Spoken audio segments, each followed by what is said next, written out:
Sports fans, if you want to see even more bonus footage of this segment of In the Film Room with CJ McCollum, download our brand new mobile app where you can find all of our latest articles, videos, and podcasts. Plus, interact with our fans using texts, GIFs, polls, and direct messages. We've got over 10,000 people in the conversation so far. You in? Hey sports fans, Coach Nick here, and welcome to BBallBreakdown and another edition of In the Film Room. I am pleased to welcome on the starting guard of the Portland Trail Blazers, CJ McCollum. CJ, I can't thank you enough for joining us. I hope you're as excited as I am to do this. Yes, definitely excited. It should be fun. Cool. Well, listen, I have one quick question for you before we look at the footage. What would you say to guys in college now as far as how many years they should stay before they should declare and get in the draft and be ready to play at the NBA level? I think it just depends on the player. Some players may be ready earlier than others. For my particular instance, I needed more time. I needed more time to develop, on and off the court. Mentally, I wasn't ready for the grueling schedule of, all that travel you go through in the NBA, the ups and downs of playing, not playing, being in rotation.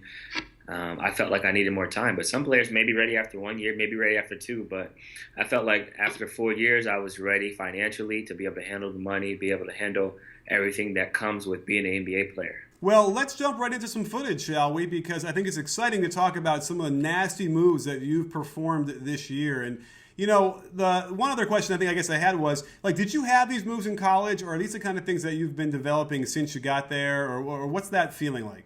I've had these moves for a long time. I had them probably before college. I had them in high school as well, hesitations, through the legs, hanging crossovers right to left, in and outs, all that stuff. I've had those moves for a while. So you were just ready to go once you hit that NBA court to start unleashing them? Yes, exactly. Well, let's talk about the one you did on the Lakers in Portland, where you got the ball in the wing, and you find yourself being guarded by Lou Williams, and he comes up, he's got a decent stance, he's there. Walk us through what happens here and how you were able to be successful with this move. Yeah, there's a little transition play where slow break where everybody's kind of getting back, but looking at the Lakers spacing, I think Hibbert was at the nail, Clarkson's in the corner, and then Julius Randle's kind of, underneath the basket, but I don't necessarily think he was thinking I was going to get past Lou. And Lou's playing 2 steps off of me, a little too much space. So as I sized him up, I started looking like, oh, let me get my feet ready because I have a shot. And, as I take the dribble back, put the ball in my left hand and kind of look up, and he kind of jumps. As soon as he jumps, I drop the ball in the hesitation and try to drive right past him. And try to drive right past his hip and get to the hole. I was thinking, where's the help guy? Julius Randle's the help guy. I was thinking, is he going to come over? And he was a little late, so I just hung in the air a little bit to make sure he didn't go to block it in case I needed to use the floater. Were you thinking Hezi the whole time, or was there a notion of, I am going to shoot this until he reacted? I had like a split second. So once I got my feet set, I was thinking shot. So I was thinking I'm going to Hezi and pull up. And as I rocked with the left hand, I seen him kind of tense up, and I was like, oh, he's going to jump. So I kept going like I was going to shoot it. And then once I seen him leave the ground, I just dropped the ball real quick, threw it to the right hand, and shot right past him. So how often or how much do you have to work on that move to bring the right hand close to the ball but not touch it and then be able to continue to dribble? Is that like a lot of skill work? I think it's skill and then just playing a lot of one-on-one where you hezi. You only got a couple dribbles, and maybe you get that second dribble one-on-one, you're playing 3 dribbles, and you hezi just to see if the defender's going to jump. In the game, you can use as many dribbles as you like. Obviously, the least amount of dribble, the better. So in the game, you take your dribbles and you just kind of size guys up and hezi and kind of give them a shoulder and a look up to see what they're going to do. Do you ever get a layup where you're jumping off of 1 foot, like at the block, or are you always taking off from the dotted line or beyond the restricted area? You rarely get layups where you take off from the block and actually get a layup. Yeah. Usually you have to go to the floater or you take that extra dribble and either go for the dunk or reverse layup. But in that particular case, I'd say I was pretty close to the block area, looking at the takeoff. Yeah. I was pretty close to the block, maybe a little bit outside the charge circle. Yeah, exactly. I was going to say, if anybody's working on these moves now and you're finishing moves, even at the high school level, you better stop, shooting your layups right under the basket because it's never going to happen in those games. Yeah, never. You're never going to be able to get that close at this level. Yeah, I mean, I remember working with our guys like that, and it was a challenge. But once they learn how to stretch, it worked out because you have to be able to stretch and then be soft with the shot, which it must be even a lot of practice for you, right? Yeah, exactly. You just gotta work on different micins, work on floaters, right hand, right foot, and I just try to translate that over to games. Well, let's move on to our second play because this one was even more famous. I think it's gotten around the country here in the world. You were playing Dallas. And, first let's just talk about the move. You've already talked about this on a couple other shows, so, you're probably well-versed in what happened here. So break this down, how this worked as far as after you caught the ball and how it proceeded. So, I catch the ball. First and foremost, Chief should have shot a three. Chief had an open three there. He pump faked and faked the pass. Threw it to me as I kind of replaced from out of bounds to the corner. And Dirk wanted to close out hard, and I seen him, so I backed up to the three-point line just to create a little bit more space because I'm in the corner. Joe Henderson's on the right wing, Wes is there, and then D. Will is also helping in the paint. So I knew I wouldn't be able to get all the way to the basket, but I could pretend like I wanted to get to the basket. So I hesitated with the left hand, dropped the ball, threw it to my right, and kind of took a step like I was going to go right, and just brought him right back through my legs just to kind of create space. I didn't think he was going to, turn around and do all that. I just knew I would get enough space for the shot.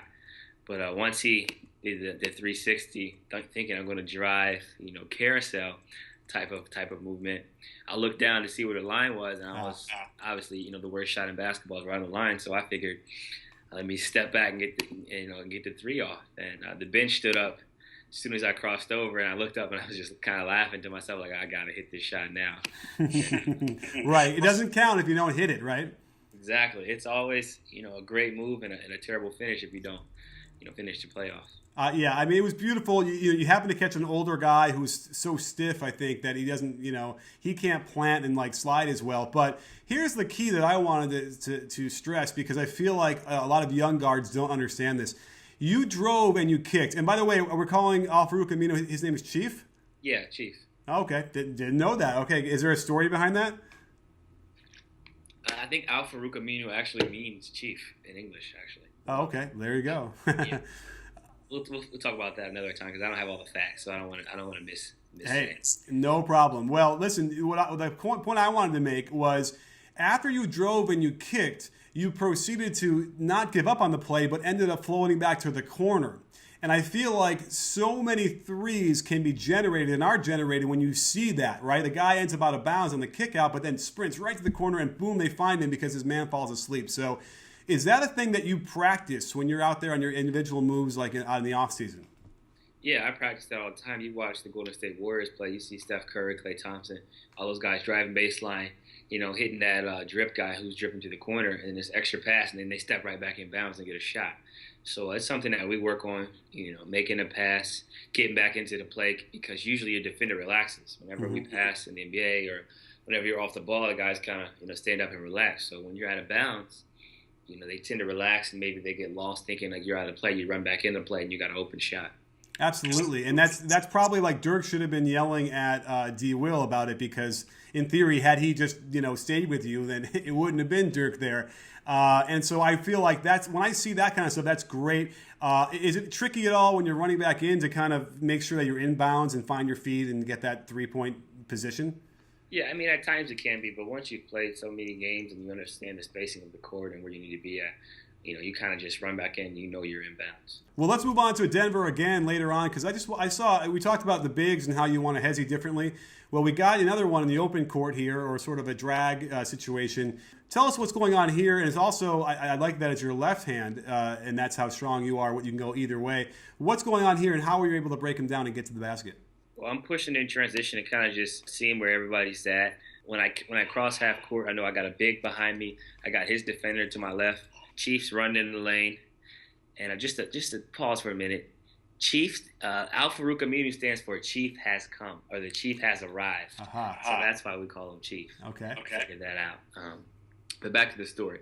So pushing transition. There's 1, 2, 3. There's 4 Denver Nuggets back, and so basically it's a 4-on-4 situation, and there's not a lot of numbers. But as I kind of take them down, I'm behind, to try to get Jameer to sit down in defensive stance and kind of survey. And I know I still got my big trailer who's running down the middle. And I drive right at the big because I got a trail man. So he has to make a decision, stop the ball or guard his man. And I hesitate, and he leaves the nail open, and the lane, the entire lane just opens up. So I kind of use that hesitation dribble to freeze him, and get the guy to make a decision. And once it opens up, I drive straight to the hole, long step and one, and flex on him a little bit, let him know I've been in the weight room. That's now. How often do you use that celebration move? I rarely use that. I actually lost the ball on the way up. I was surprised I made it, but it was a pretty tough finish. Yeah, I love that. Well, the hezi is you got the whole thing with the upper body going with the shoulders and the head, but what I'm watching are the feet, because you're almost coming to a jump stop, it looks like, and you splitting your feet apart on that, right? Like you're going to really explode off the left foot. Is that what you usually do, or is that just sort of in the flow, natural? What do you think? Or is that something you worked on? Yeah, I think it's just natural. You work on different moves, and instincts take over once the game comes. You can't really simulate how the defender's going to guard you. You just kind of read and react. Absolutely. Beautiful stuff, and I love the finish there, strong. Well, you lost the ball on the way up, looks like, because you got hit. So I guess you're practicing that as well. Are you getting guys to hit you and you have the pads while you're training? Yeah, that's more of an off-season thing, getting hitting the pads and working on, Micans and different, long step finishes, inside foot, wrong foot, right hand, all that stuff. Well, let's wrap this up with a final play when Houston, you went to Houston to play. And as we can see here, as the play unfolds, you're going to come around a pin down, and now you got to switch. So walk us through what we see here and how you're able to be. You don't feel bad for these guys when you do this to them, do you? Absolutely not. They don't feel bad when they're hitting us with screens throughout the entire game, or dunking in the lane while we're right there. So when you get a switch, you got to make the big pay. So Terrence Jones jumps out on you, and again, these don't come at you. You don't decide ahead of time that this is the move I'm going to do on him, right? No, I just kind of make moves and watch how he reacts and just try to get space. So here we go. So what happens here? So you're like a bit of a hard dribble to your right, and then what goes on? Yeah, take a hard dribble right, just kind of survey the court, see where everybody's at. Put the ball in my left hand, hezi in and out. It's a lot. I did a lot. Hezi in and out, cross. I think I did it behind the back too. So in and out cross behind the back, kind of like fake the shot, because I was going to shoot it. I intended to shoot it, but he reacted well to it, so I just countered again, and then I got enough space going right to get the step back right over. Tough shot. And you are fully empowered on a switch to ISO and do whatever you want when you have a mismatch like that, right? Absolutely. It's a one-on-one game, and we play one-on-one a lot throughout the season. And it's a high percentage shot, so nobody will complain because they understand the type of efficiency I have in one-on-one situations against bigs. Now, like back in my day, when that happened, they would just try and blow by the big. Now, with CP3 and then everyone following him, it seems like, no, you're going to try and just get some space for the 18 or 19-footer. Is that part of the thought process, or are you still trying to look to get to the rim if you can? Yeah, it just depends on the spacing of the court. Usually guys are more locked in and loaded, and there's a lot of help side when you have a big, and bigs usually play off. So you get a little bit of space, you take a hard dribble out and give them a back up, and then you have an uncontested or late contested jumper, which is a bad percentage shot for a lot of people, but for me, it's a shot that I've practiced, and I'm really good in the mid-range area. Probably a better shot than me getting in the paint and trying to shoot it over the big. Do you get any grief from the coaching staff saying, "Oh, that's got to be a 3. We don't want these 20-footers"?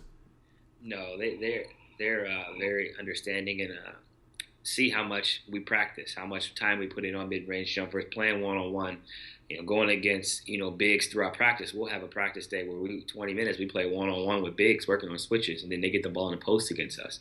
So we work on this stuff, and they can see the type of efficiency we have, and it's consistent.